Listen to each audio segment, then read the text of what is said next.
Thank you, Brad. Always so gifted and talented. Always good to hear you. As I was mentioning a moment ago,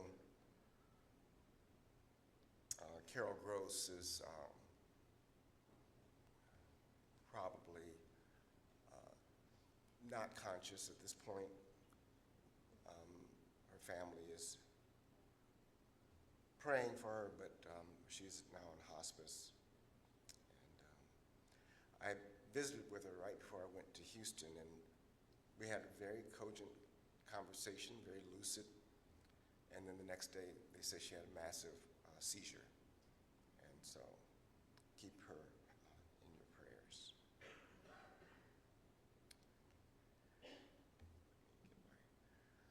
This is, again, one of those passages that I feel needs no explanation. I almost want to just sit here and read it as we would do in centering prayer over and over and over again,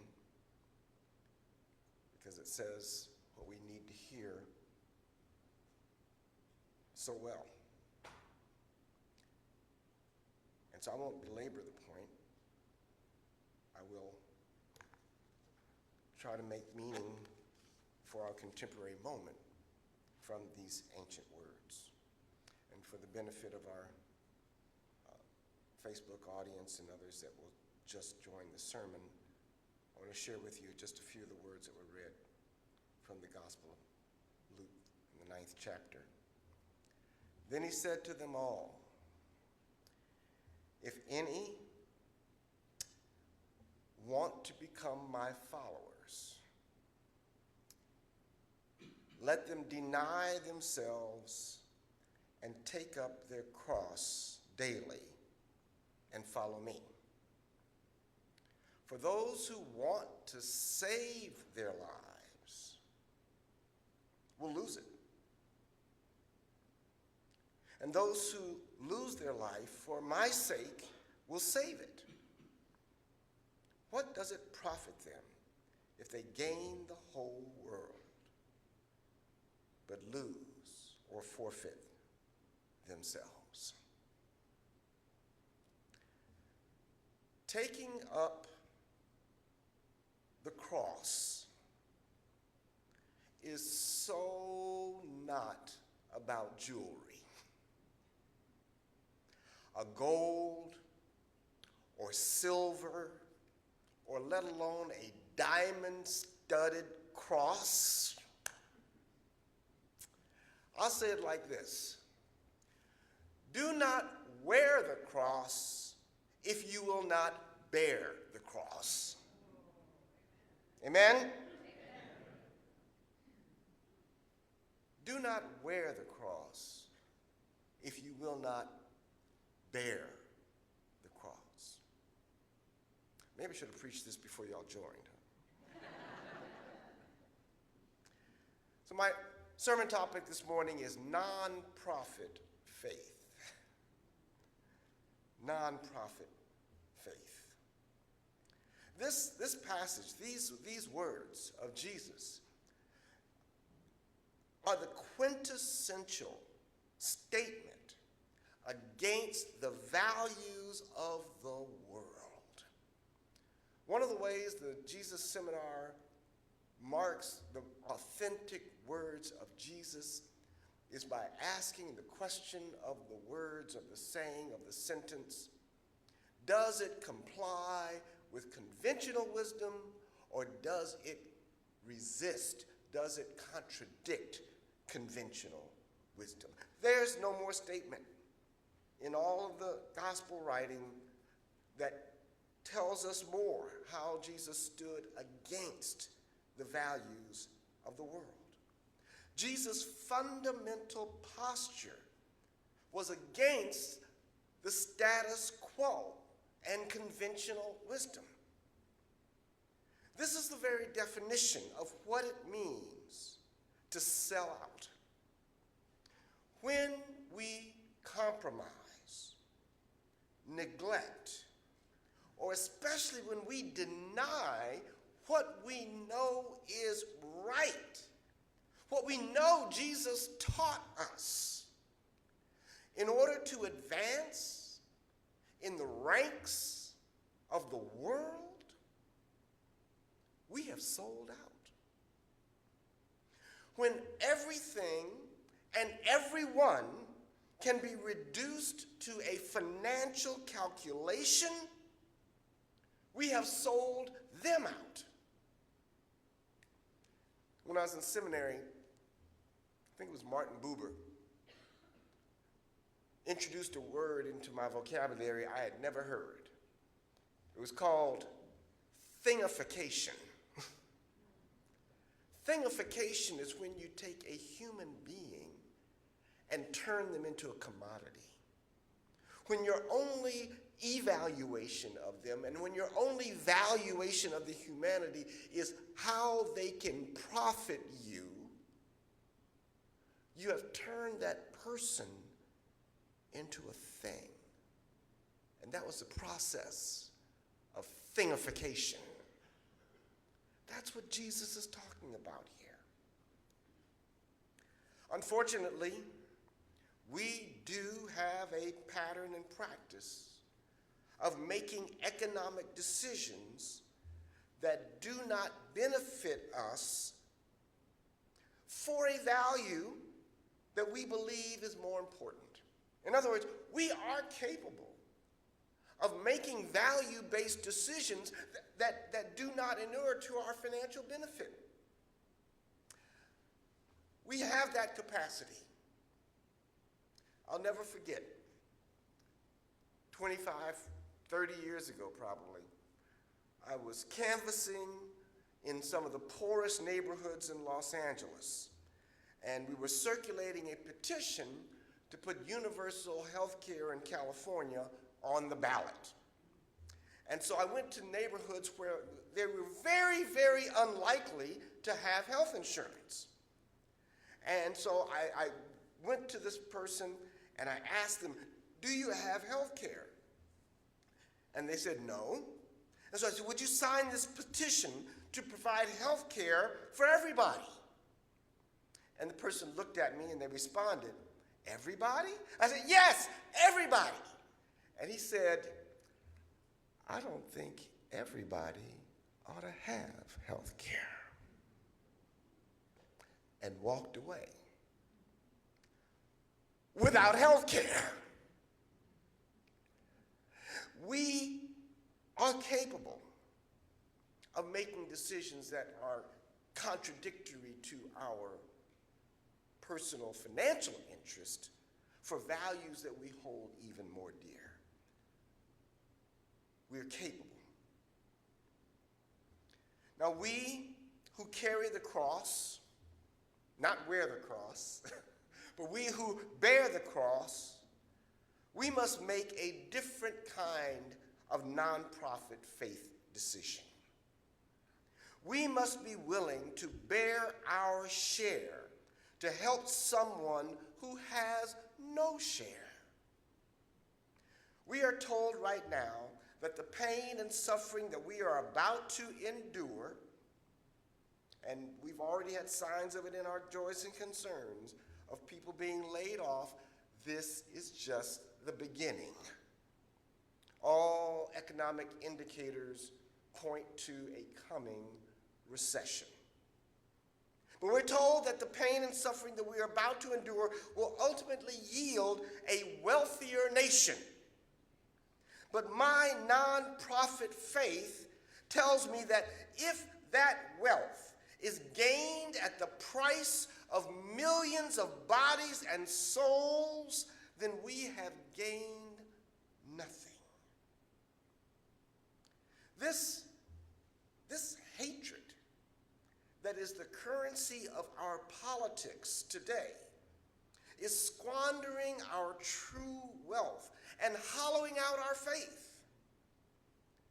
Yes, we even have buildings that call themselves churches that teach and preach cutting taxes as the gospel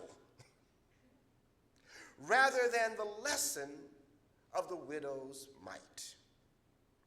And by the way, the moral of the story of the widow's mite was not that the widow gave too much, but that the rich gave too little.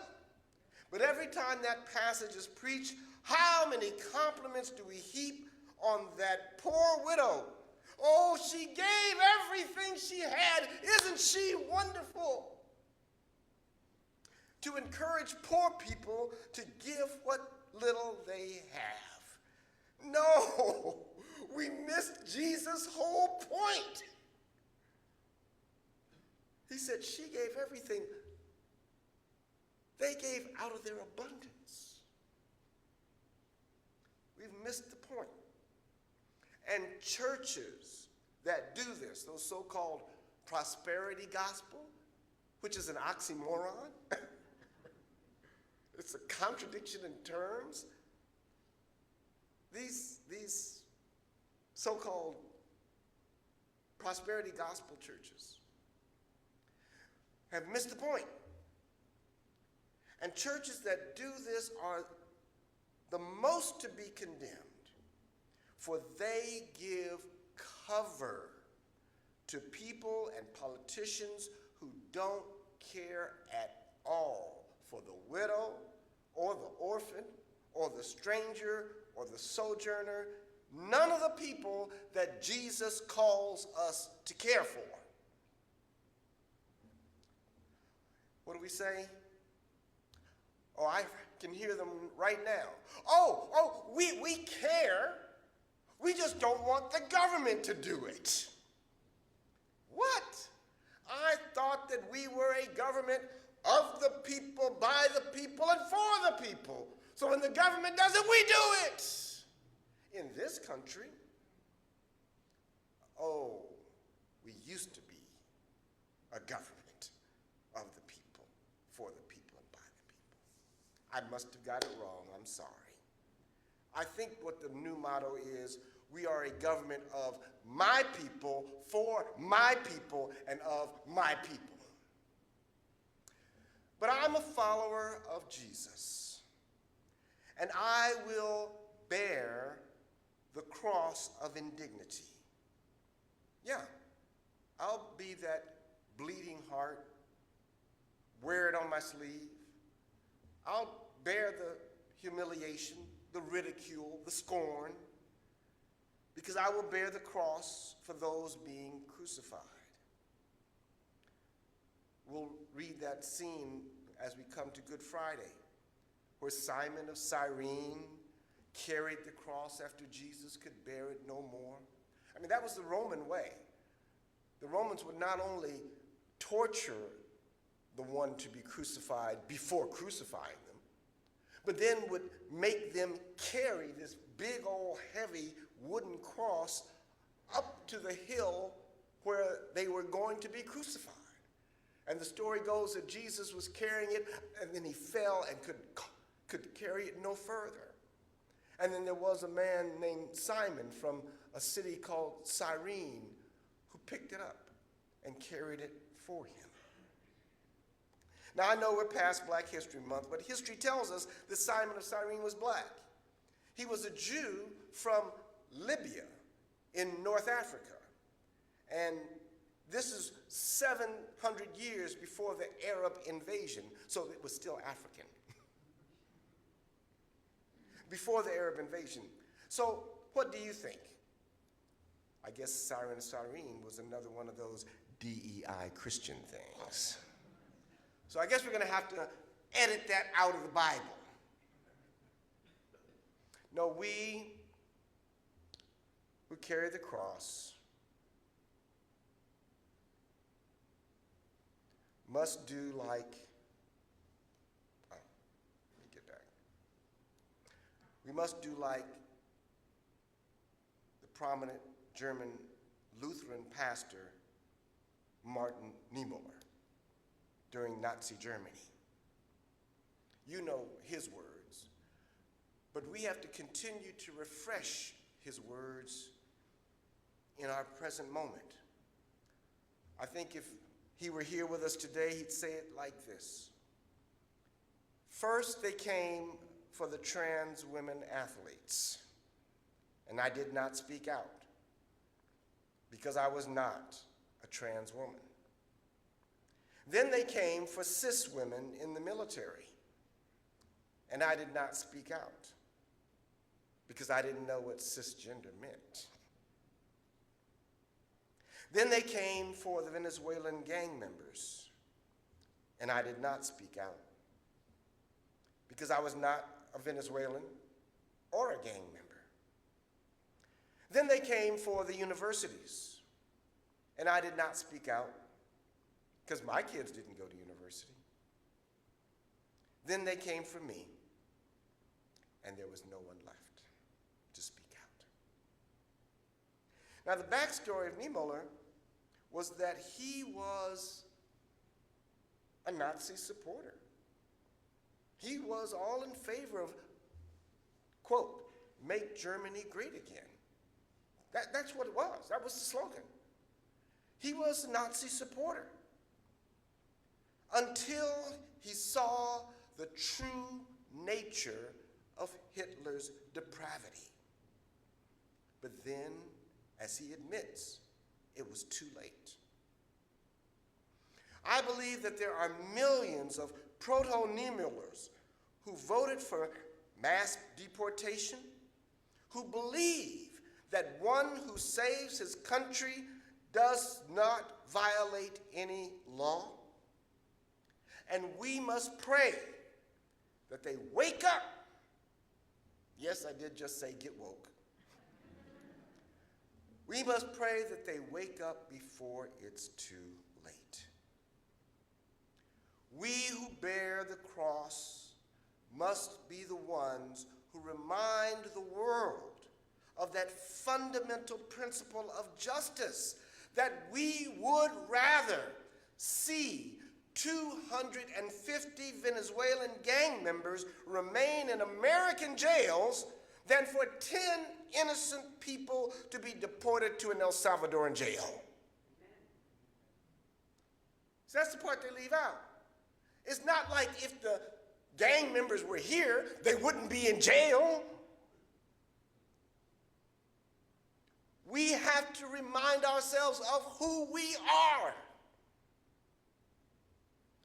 We must carry the cross and bear the burden of truth, no matter the cost. Because the price of our souls is just too high. Let the people of God say, amen.